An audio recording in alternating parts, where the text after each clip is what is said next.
नमस्कार. मी बाबा बेलापूरकर. आपण पाहत आहात एकजूट महाराष्ट्र न्यूज. मी बोलणार आहे एका बंडखोर कवीविषयी. त्याचं नाव आहे आकाश उर्फ तुकाराम सुपारे. दिनांक 30/4/2026 रोजी अहिल्यानगर जिल्ह्यातील नेवासा तालुक्यातील भेंडा येथे आयोजित म्हणजेच जनकल्याण फाउंडेशन या संस्थेने आयोजित केलेल्या काव्य मैफिलीत म्हणजेच कवी संमेलनात या विद्रोही कवीची भेट झाली. ती भेट म्हणजेच ही भेट ते कविता म्हणत असताना झाली. कविता थेट शब्दांची कट्यार म्हणून काळजात घुसली. आपण आगीने आग लावणारे पुष्कळ बघितले. पण शब्दांनी आग लावणारा हा आवलिया कवी निराळाच. त्यांचे वडील सोनाजी सुपारे यांच्यावर त्यांनी या मैफिलीत कविता सादर केली.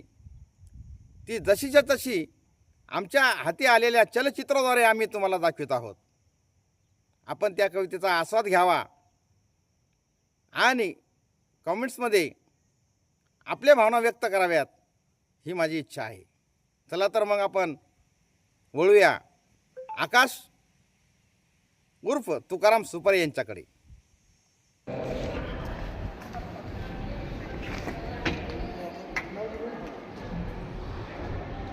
एक शेर असा की हे कविते तू हो भुकेल्या पाखरांची दाना पाणी. हे कविते तू हो भुकेल्या पाखरांची दाना पाणी. मग मी ही कोसळतो भर उन्हात करून टाकतो तुलाच पाणी पाणी. तुझ्यावरच लिहितोय का अभंगवाणी, तुझ्यावरच लिहितोय का अभंगवाणी. मी माझ्याच मस्तीत जगत आलोय.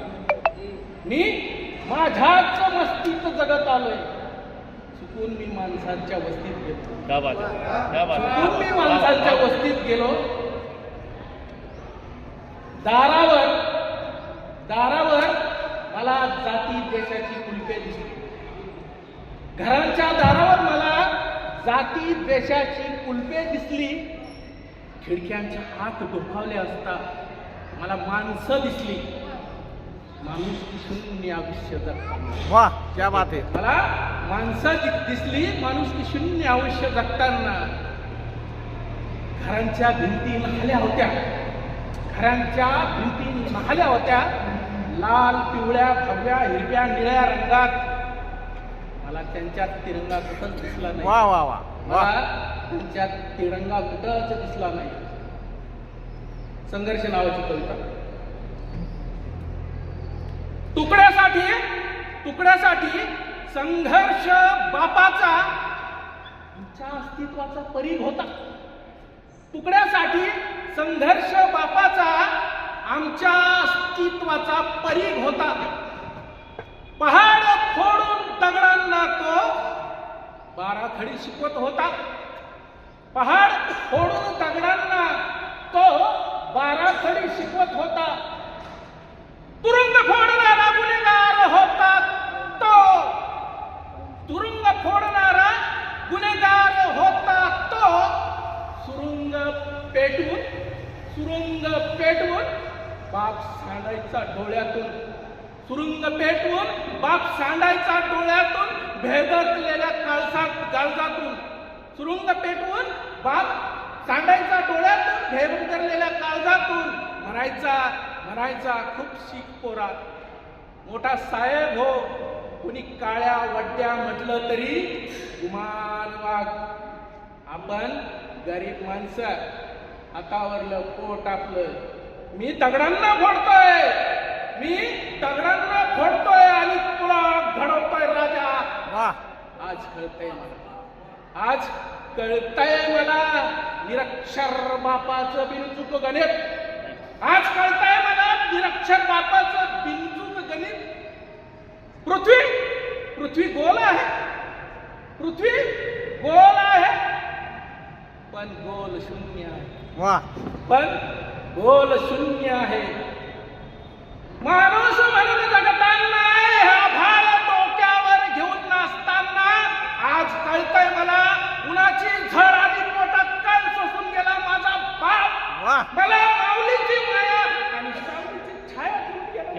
वाह वाह क्या बात है.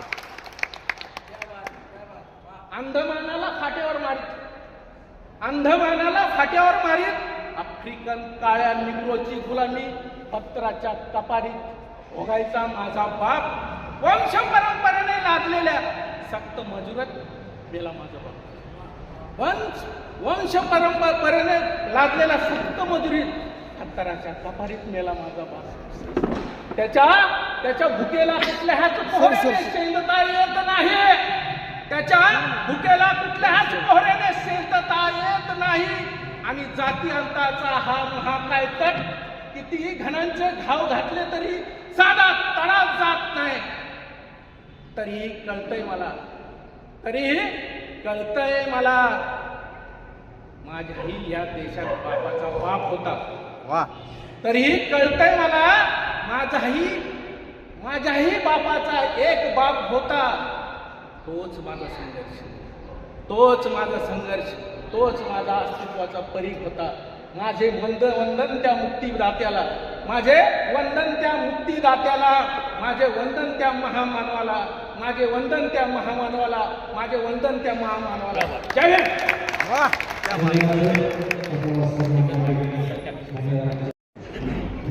चुपचाप राहण्याचा माझा विचार नाही, मी म्हणतो आहे त्याला माझा विरोध नाही.